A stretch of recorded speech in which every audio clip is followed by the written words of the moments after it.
At 0204 hours, a U.S. Air Force recovery operation holds on scorched ground under domestic authority, waiting on confirmation that never arrives. Smoke drifts sideways across the site. Wind pushes it low and flat, cutting visibility under 100 yards. Hot metal ticks as wreckage cools. A cracked headset mic presses tight to a shoulder. A kneeboard lies in the dirt, marked by gloved fingers. Signal quality degrades across the primary net. The aircraft is already classified as a loss. Higher headquarters watches through screens and decides the ground is empty. A clean withdrawal order moves down the chain, calm and documented. Recovery authorization is denied pending assessment. On the ground, the picture is different. A female Air Force captain holds local control by necessity, not by seniority. She is the ranking recovery authority on scene, responsible for accountability, personnel safety, and sensitive material until relieved. Liability sits with her because the decision clock runs where she stands. Visibility drops another 20 yards. Fuel windows shrink for inbound support. Wind affects movement and spacing.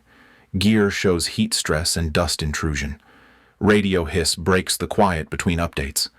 Crash site marked unrecoverable. Command sees a closed case. She sees indicators that do not fit the assumption. Survivors may still be present. Sensitive components remain exposed. Any delay risks escalation near civilian movement beyond the perimeter. Routine ends.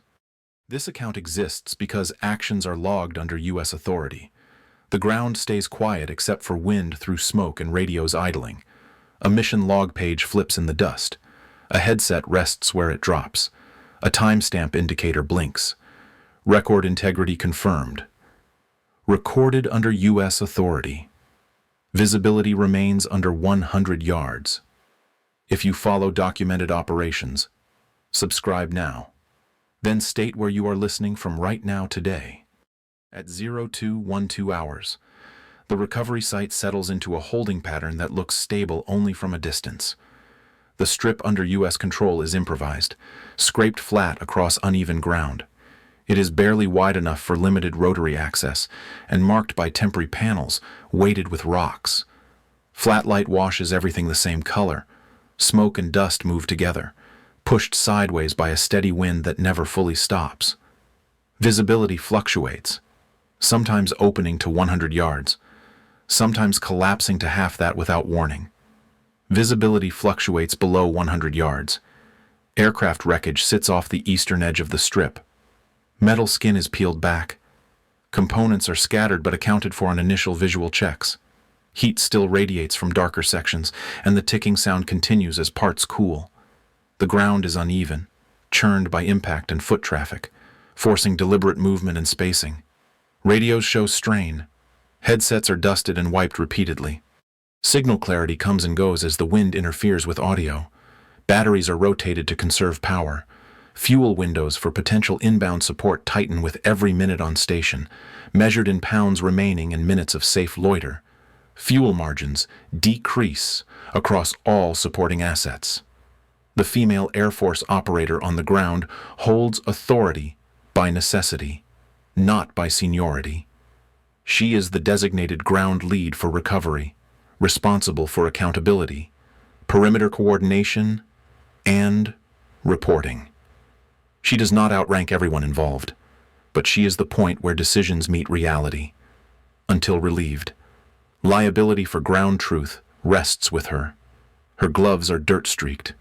A kneeboard is pressed into the ground as she writes, notes indented deep enough to read later.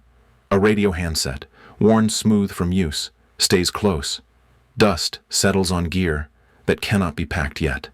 Forward recovery element on scene, several layers away. Higher command operates through screens and relays. Watch officers track icons and timestamps. Analysts assess imagery and reports that arrive delayed and compressed. Authorization for recovery actions moves through this structure, step by step, each decision requiring confirmation and documentation. Command operates on reported conditions. Information flows upward in fragments. Measurements, observations, and status updates move through channels that degrade with distance and interference. What is seen on the ground must be translated into what can be understood remotely, without tone or context. Signal clarity drops below acceptable threshold. The perimeter is provisional. There is no fixed fence line, only overlapping fields of observation and agreed distances. Movement outside those distances is tracked but not yet categorized. Wind carries smoke across open ground, obscuring sight lines and forcing repeated checks. Perimeter observation remains incomplete. Time bleeds down. Fuel margins narrow. Daylight does not improve visibility under the flat light.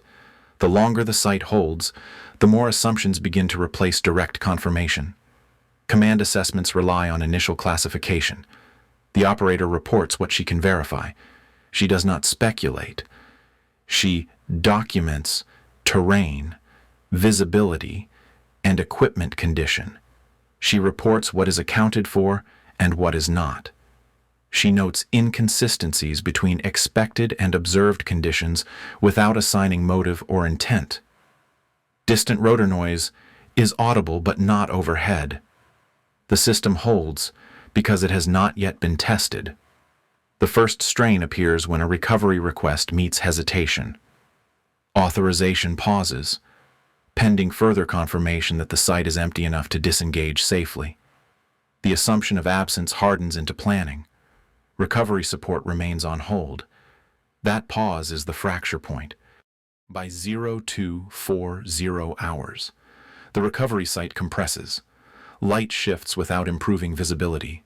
Smoke thins in one direction and thickens in another. Dust lifts and settles again, driven by a wind that never aligns long enough to plan against. Mirage shimmer appears along distant ridgelines, bending outlines and forcing double takes. What looks clear at one moment collapses into blur the next. Visibility drops to 70 yards. Radios struggle. Antennas vibrate under constant wind. Audio arrives clipped, half a second late, sometimes distorted enough to require repeats. Each repeat costs time. Each delay widens the gap between what the ground can confirm and what command expects to receive. Signal degradation persists across primary channel. The perimeter feels less defined. There is no physical breach, only uncertainty about distance and intent. Movement beyond the agreed observation line appears, then disappears into smoke. It is not classified as contact, but it is no longer ignorable. Unconfirmed movement noted outside observation distance. The female Air Force captain continues to log. Her kneeboard fills with short entries, each one precise and time-stamped. She reports visibility, wind direction, and terrain effects. She does not speculate about intent. She does not escalate language. She transmits only what she can verify. Fuel margins bleed down for supporting aircraft holding farther out. Engines are audible at irregular intervals, never close enough to see. Rotor noise fades and returns as pilots adjust position to conserve fuel and remain clear of degraded visibility. Supporting aircraft fuel window reduces by 10 minutes. Higher headquarters requests additional confirmation. They ask for verification that the ground is empty. They ask for imagery that the ground element cannot capture under current conditions. Each request moves through proper channels, measured and calm, but increasingly insistent. Command requests updated confirmation of site status. The captain responds with measurements, distances, visibility ranges, equipment condition. She reports what is accounted for and what remains unverified. She explains limitations without framing them as obstacles. Ammo counts become relevant. Gloved hands pause over remaining magazines, not because shots are imminent, but because time and uncertainty are converging. Gear is checked again, straps tightened, weight redistributed for movement that may be required, ammunition status reviewed and logged. Dust settles on equipment that is still in place. Nothing moves without purpose. Every step is deliberate to avoid stirring more debris. The ground is uneven, forcing slower movement and wider spacing. Perimeter cohesion remains provisional. Radio traffic overlaps. Multiple nets carry updates at once. Some transmissions step on each other. Others arrive incomplete. The captain prioritizes which to answer first, maintaining discipline while acknowledging receipt where possible. Overlapping radio traffic increases across all nets. Time continues to bleed down. Fuel margins narrow further. The option to hold indefinitely no longer exists, even if command believes it does. The longer the site remains active, the more conservative remote assessments become. Fuel window reaches critical planning threshold. The withdrawal order is discussed but not yet executed. It sits pending, conditioned on confirmation that has not been met. The assumption that the ground is empty hardens into an operational constraint. Withdrawal order pending. Wind interference spikes again. A transmission breaks mid-sentence. The captain waits for the channel to clear before responding, maintaining protocol even as pressure mounts. Primary channel experiences intermittent dropouts. Command requests a final confirmation sweep. The captain explains that visibility and terrain prevent full verification without repositioning assets that are not authorized to move under current guidance. She states this plainly, without challenge. Verification request cannot be met under current conditions. The perimeter feels smaller, not because it has physically shrunk, but because options have. Movement routes that were viable earlier are now obscured. Holding positions that felt secure now rely on assumptions about what cannot be seen. Observation confidence decreases across all sectors. Rotor noise grows louder for a moment, then fades again as an aircraft adjusts to conserve fuel. The sound carries urgency without arrival. Supporting aircraft adjust position to conserve fuel. The captain logs another entry. She checks her watch. 0256 hours.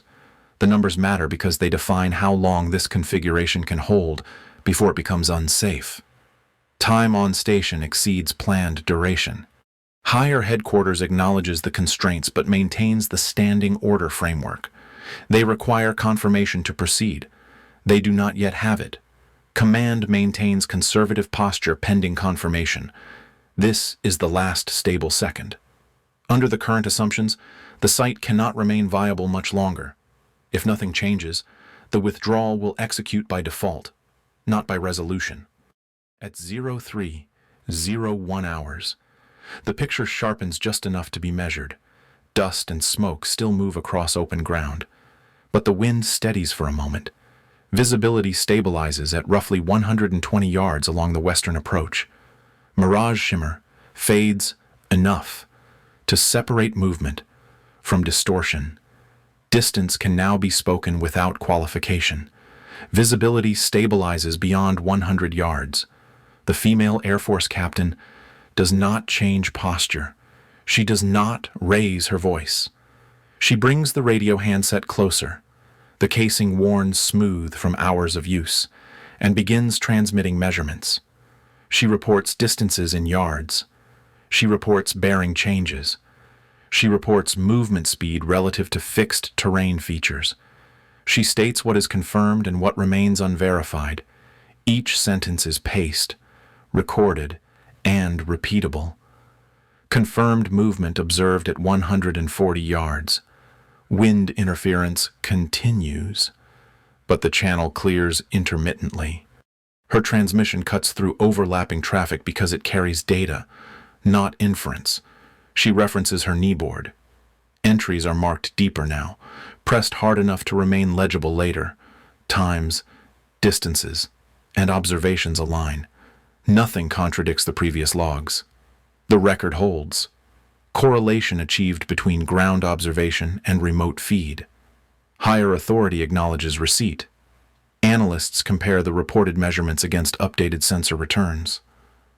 The discrepancy between assumed absence and verified presence becomes visible in the data stream. Assumption flagged as invalid by verification cell. The captain transmits again, this time confirming indicators of survivors, not identities. not conditions. Only confirmation that the ground is not empty as previously classified. Survivor indicators confirmed on ground. Rotor noise grows steadily louder. It is no longer intermittent. Engines approach on a committed profile, audible before they are visible. Dust vibrates across the strip, lifting in sheets that move away from the sound. Inbound support crosses outer hold point. The perimeter regains definition. Observation sectors are re-established with clearer distances. What was provisional becomes structured again. Not because the threat disappears, but because it is now bounded. Perimeter control re-established within defined limits. Higher headquarters responds through the proper channel. The tone remains calm. The language is precise. Updated guidance is issued based on the verified ground truth. Updated guidance transmitted to ground element. Ground truth confirmed. The withdrawal order is superseded. A recovery authorization is issued with specific conditions. The authority making the change states their role and responsibility in the transmission. The record captures who owns the decision. Recovery authorized under revised conditions. Time pressure eases by degrees, not minutes. Fuel margins remain tight, but they are now managed against a plan instead of an assumption, supporting aircraft commit, adjusting profiles to match the new authorization, supporting aircraft commit to recovery profile. Rotor wash builds fast, overwhelming background noise. Dust and debris lift and scatter. The sound erases radio hiss for a moment, replacing it with physical presence. The captain shifts position. Gear that has not moved for hours is finally lifted. Straps are tightened. Equipment is staged with purpose. Movement is deliberate and synchronized. Ground element initiates recovery actions. She continues to report. She confirms each step as it occurs. She does not narrate emotion. She documents execution. Command acknowledges each confirmation in sequence. The immediate threat is contained. The perimeter holds. The recovery proceeds under the revised order, bounded by documented authority and shared understanding of the risk. Accountability is explicit now. The change in orders is logged. The name and position of the authorizing authority are recorded. Responsibility moves upward, where it belongs, because the evidence supports it.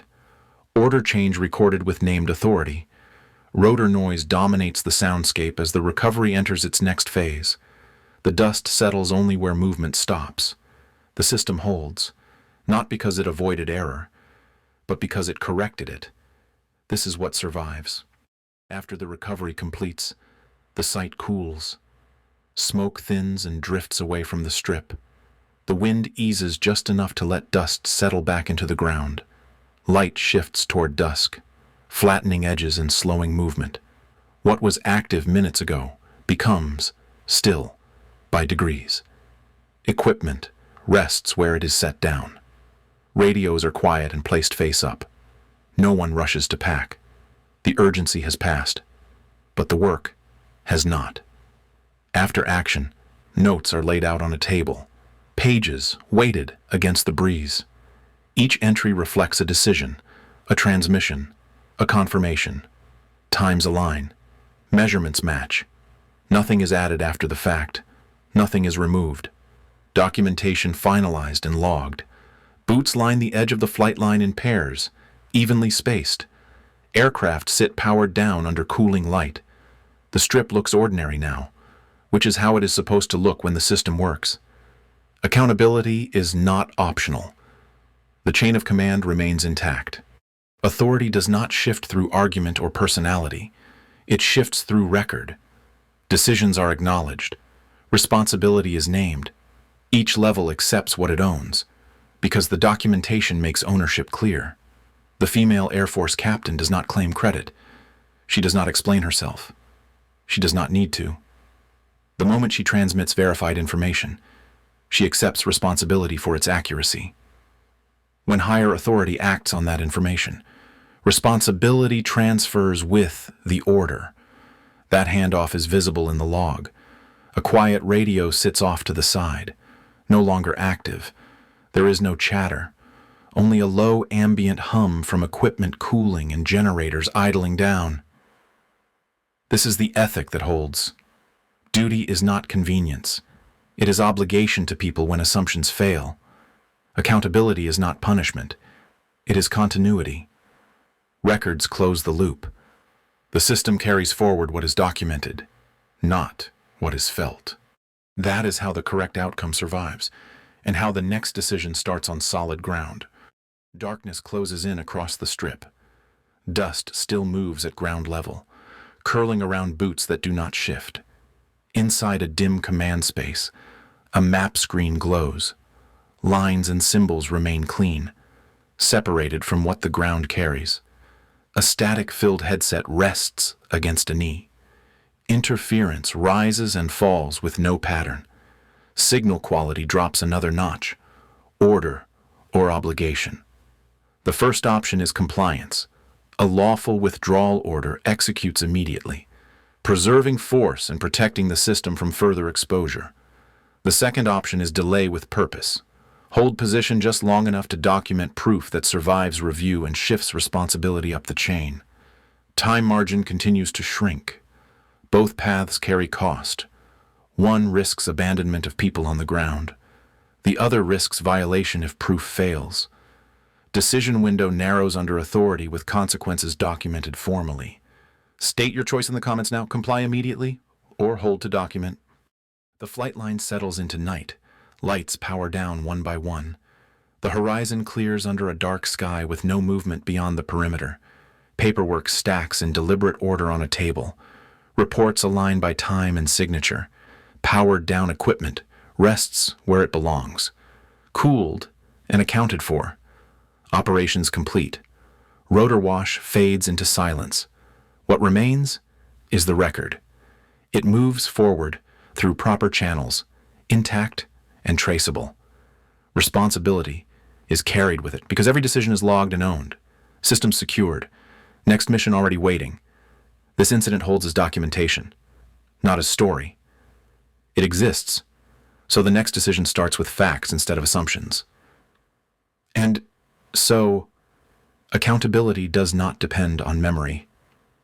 If you follow documented operations and verified records, like this briefing and subscribe, the next mission is already queued and will follow under the same standard of accountability and continuity.